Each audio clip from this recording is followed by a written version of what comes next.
எல்லா பிணியும் எந்தனை கண்டால் இல்லாதோட நீ என கருள்வாய். ஈரேழ் உலகமும் எனக்குறவாக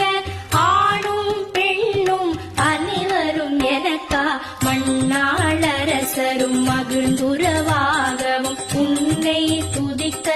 உன் திருநாமம் சரஹண பவனே சைலொளி பவனே திரிபுர பவனே திகழொளி பவனே பரிபுர பவனே பவமொழி பவனே அரிதிருமருகா அமராபதியை காத்து தேவர்கள் கடுஞ்சிறை விடுத்து